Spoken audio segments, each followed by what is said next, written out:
नमस्कार, TV 9 Delhi NCR देख रहे हैं आप। आपके साथ मैं हूं रोहित कांडपाल और मेरे साथ है मेरे सहयोगी प्रशांत झा। लोगों की आजकल शिकायतें आ रही कि उनको व्हाट्सएप पर इंटरनेशनल नंबरों से कॉल आ रहा है। मेरे पास भी ये कॉल आया। प्रशांत, क्या आपके पास भी आया? ये अनजान तोहफा मुझे भी मिल चुका है रोहित। प्रशांत, जो अपना इंडिया का नंबर है वो +91 से जी, स्टार्ट होता है, बिल्कुल। लेकिन जो मेरे पास कॉल आई और जो लोगों बता रहे हैं कि उनके पास जो कॉल आई वो इंटरनेशनल नंबरों से आ रही है, जिसमें किसी में लिखा है +251, किसी में अदर लिखा हुआ है। तो मैं तो डर गया भाई, मैंने तो फ़ोन नहीं उठाया। क्या आपने उठाया? आपने बिल्कुल सही किया, आपने फ़ोन नहीं उठाया कि ये जो नंबर है जितने भी वो इंटरनेशनल कॉल्स हैं। ये कहीं केनिया, मलेशिया, वियतनाम के नंबर बताए जा रहे हैं। अभी तक जितने भी यूज़र्स ने रिपोर्ट किए हैं उनका कहना है कि ज़्यादातर ये मलेशिया और केनिया के नंबर निकल रहे हैं। प्रशांत, अभी तक तो हम मैसेज देखते थे कि हमारे पास मैसेज आ जाता था कि आप इतने लाख जीत गए, आप ये इतने भी करोड़ सही है। जीत गए। आप अपने नज़दीकी डाकघर जाइए, आप नज़दीकी बैंक जाइए, वहाँ पर आपके लिए गिफ्ट है। अब लेकिन ये कॉल का सिलसिला अचानक कैसे? एक नया तरह का व्हाट्सएप स्कैम है। जैसे जैसे टेक्नोलॉजी आगे बढ़ती है, जो स्कैमर्स होते हैं वो भी टेक्नोलॉजी में अपग्रेड कर रहे हैं। इसका क्या मकसद है अभी तक क्लियर नहीं हुआ है कि ये क्यों हो रहा है, क्यों कॉल आ रहे हैं। क्योंकि जितने भी अभी तक जिनके साथ भी स्कैम हुआ है वो खुल के अभी तक आए नहीं। अभी तो जो यूज़र रिपोर्ट कर रहे हैं कि उनके पास कॉल आ रहा है जिसका कंट्री कोड मलेशिया, वियतनाम या केनिया बताया जा रहा है। व्हाट्सएप पर ये कॉल आ रहे हैं प्रशांत। अभी तक व्हाट्सएप के जितने भी बयान हमने सुने वो अपने आप को काफ़ी सेफ ऐप बताती है, लेकिन ये अचानक से वॉइस कॉल बढ़ गए हैं, वो भी इंटरनेशनल नंबरों से। व्हाट्सएप का कोई बयान आया है इस पर?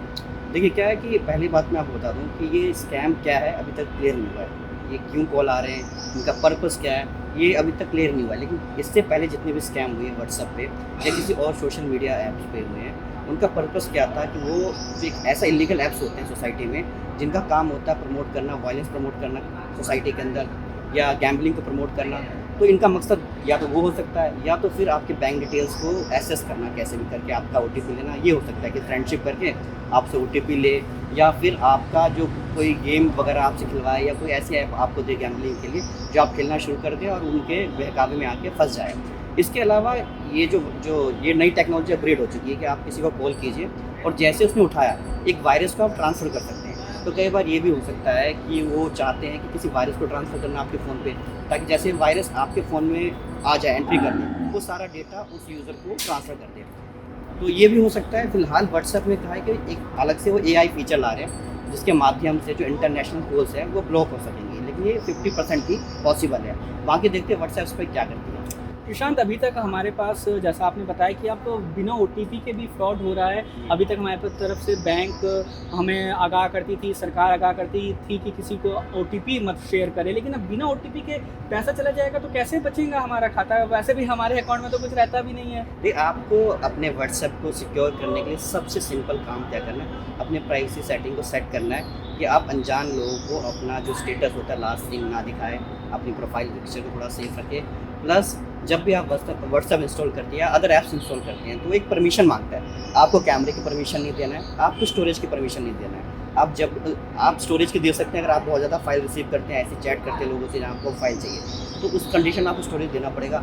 लेकिन आप कैमरे और माइक्रोफोन की जो परमिशन है वो देने से बचें। जब आपको व्हाट्सएप यूज़ करना है उसी टाइम वो आपसे परमिशन मांगे, जब आप कैमरा ऑन करेंगे उसी टाइम आपसे परमिशन मांगे, जब आप परमिशन देंगे वंस अ टाइम।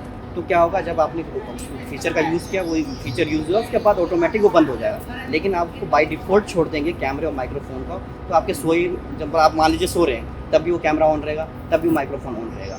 तो इससे बचने का सबसे सेफ तरीका है कि अपनी जो एक्सेस है उन सबको ब्लॉक कर दें और सिर्फ कुछ ही एक्सेस को दें।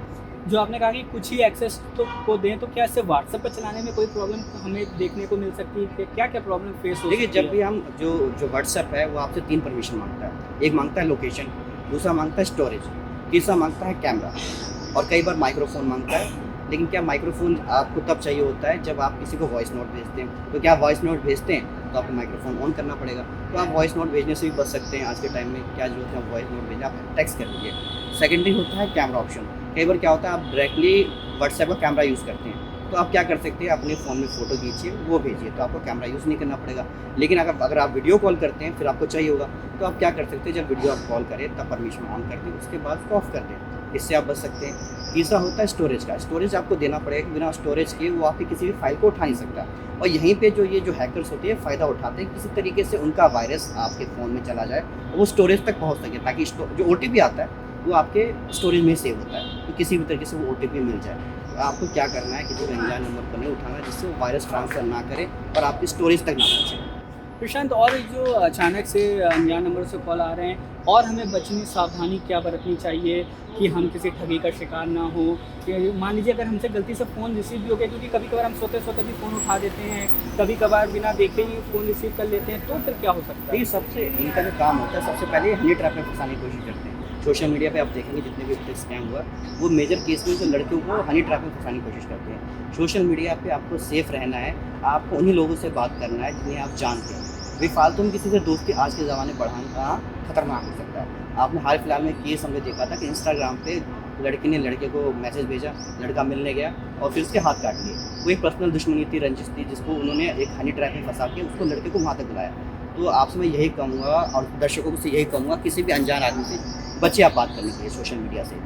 ऐसे बहुत सारे ऑफिशियल साइट्स हैं जैसे लिंक्डइन, वहाँ पे आप लोगों से बातचीत कर सकते हैं अपने काम के बारे में। लेकिन जो सोशल मीडिया ऐप्स है, फेसबुक, व्हाट्सएप, इंस्टाग्राम, इन पे कोई भी अनजान नंबर से मैसेज आया या कुछ भी आए, तो बच्चे पहले पूरी उसकी जांच करें, ये नंबर कहाँ से आया, ये कौन है और ये मुझे क्यों मैसेज भेज रहा है। तो कई बार क्या होता है कि लड़के एक्साइटेड हो जाते हैं, उनके पास वो लड़के की डीपी देखते हैं, मैसेज आता है, तुरंत रिप्लाई कर देते हैं। यहीं पे जो लड़के होते हैं वो फंस जाते हैं, हनी ट्रैप का शिकार हो जाते हैं। तो अगर आपको हनी ट्रैप से बचना है तो सबसे पहले कौन आपको मैसेज भेज रहा है, क्यों मैसेज भेज रहा है, ये सवाल अपने आप से पूछिए, तब रिप्लाई करें। प्रशांत, हनी ट्रैप का एक ऐसा मामला है कि जिसमें मान लीजिए कि कोई शिकार हो भी जाए, कोई विक्टिम हो भी जाए, तो भी वो फिर पुलिस का सहारा नहीं लेता है। शायद उसको बदनामी का डर होता है, शायद और भी कोई समाज का डर होता है। तो ये पूरा मामला जो है कि मान लीजिए आप ठगी के शिकार हो जाते हैं, चाहे कोई भी तरीका हो, हनी ट्रैप का तरीका हो, तो फिर हम पुलिस के पास जाएँ या क्या कानूनी कार्रवाई अपन कर सकते हैं? देखिए, जब भी आप हनी ट्रैप में फंसे तो सबसे पहले आपको डरना नहीं है। लोग क्या करते हैं कि समाज के डर के कारण वो बोलते हैं। अब क्या है, उन्हें लगता है कि समाज के डर के कारण बोलेंगे नहीं। अब उनको लगता है, हनी ट्रैप वाले को लगता है कि भैया ये लड़का डर गया, अब ये बोलेगा नहीं। ज़रूरत नहीं है कि वो आपके जो सभी कॉन्टैक्ट को एक्सेस कर ही सके।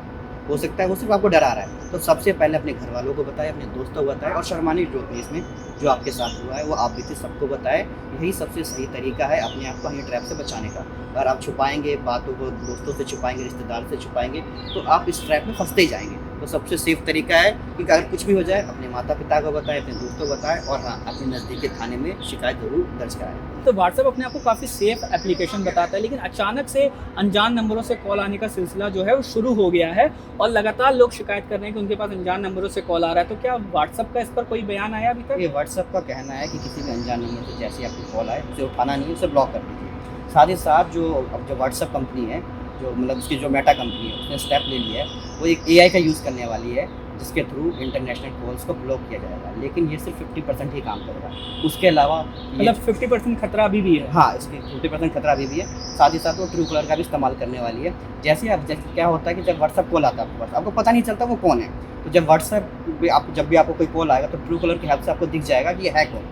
तो आप तुरंत ही उसको ब्लॉक कर देंगे, आपको पता चल जाएगा उसका कंट्री कोड है, किस कंट्री से कॉल कर रहा है, आपके पास सारी इन्फॉर्मेशन आ जाएगी।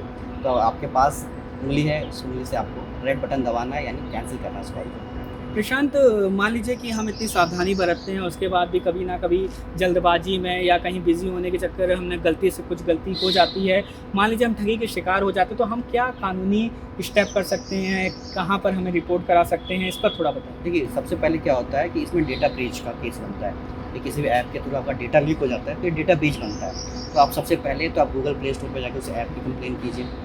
उसके बाद आप साइबर क्राइम में अपनी रिपोर्ट दर्ज कराएँ। उसके बाद अपने परिवार में इस बारे में बताएं, अपने रिश्तेदारों को इस बारे में बताएं। तो ये क्या करते हैं, सबसे पहले आपके कॉन्टैक्ट नंबर एक्सेस कर लेते हैं। उनके बाद वो उस नंबरों पे जो SMS भेजना शुरू करते हैं, जो आपकी उसके साथ चैट हुई हो या कोई डेटा शेयर हुआ, वो शेयर करना शुरू कर देते हैं। तो सबसे पहले आपको ये इंश्योर करना है कि आपके नंबर पर जितने भी आपके मोबाइल में नंबर है उनको भी प्रॉब्लम ना हो। उससे पहले आप एक मैसेज सबको दे दिए कि भैया मेरे साथ ऐसा फ्रॉड हो चुका है, आप प्लीज़ इसकी बातों में, किसी अनजान के बातों में ना आए। उसके अलावा आपको साइबर क्राइम में रिपोर्ट करना ज़रूरी है। तो ये प्रशांत ने सब बताया कि व्हाट्सएप पर किस तरीके से अनजान नंबरों से कॉल आ रही शुरू हो गई है, ठगी का नया तरीका है, और ठगों ने आजकल जो सबसे सॉफ्ट कॉर्नर ढूंढ लिया है वो है हनी ट्रैप। उससे कैसे बचें, और अगर आप ना चाहते हुए भी ठगी के शिकार हो गए तो आपको क्या कानूनी स्टेप लेना है, ये भी प्रशांत ने आपको बताया। आपको ये वीडियो कैसा लगा आप ज़रूर कमेंट बॉक्स में बताइए, और चैनल को ज़रूर सब्सक्राइब कीजिए। Thank you. धन्यवाद।